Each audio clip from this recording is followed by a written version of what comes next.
La cabale a été montée depuis 2003. Vous vous souvenez très bien. 2013, vous voulez dire? Non, 2003. 2003. En 2003, les fondeurs d'aujourd'hui et les nouveaux fondeurs. Ah, d'accord. 22 ans. Oui, 2023, pardon. 2023. Ah oui. Moi, j'étais chez moi, au Carrefour de l'Amitié. Je reçois un coup de fil d'un président du club avec qui je sympathise beaucoup. Il me dit, retourne-moi à Hôtel Ustral, là tout juste à monter et Koundoum. J'ai dit, pour faire quoi? Il me dit, viens. Quand j'arrive, j'ai trouvé tous les noms que tu connais là. Ils sont assis. Tous ceux dont on parle. Ils sont assis, tout ça.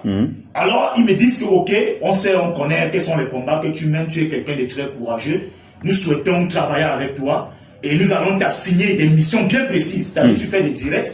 Nous allons te dicter ce que tu vas dire. Voilà d'abord ce que nous allons te donner en première partie, 600 000.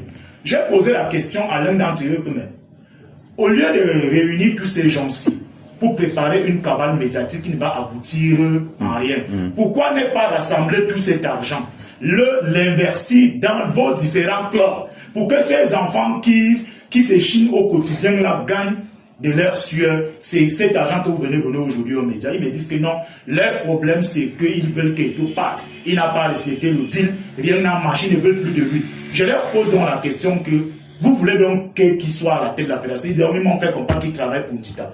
J'ai dit, ok, mais pourquoi lui-même il n'est pas présent ici? Bon, j'ai dit, ok, je peux accepter de travailler avec vous, mais la seule garantie que je vous demande, c'est que donnez-moi les documents qui vont me couvrir en cas d'un procès. Ils m'ont dit non, on va souvent t'envoyer par WhatsApp. J'ai dit non, donnez-moi les documents. Parce que pour que j'aille faire un direct, il faut que je m'appuie sur un document. Au cas où on me fait une citation directe, j'irai présenter ces documents au juge que voilà. Si elles sont fausses, je dirais mais qui m'ont donné. Ils m'ont dit non. Voilà ce que j'ai dit. Non, je ne mange pas de cette sauce. Le grand frère, le président qui m'avait appelé, insiste, il me dit mais toi tu vas mourir pauvre. J'ai dit non, je ne mange pas de cette sauce.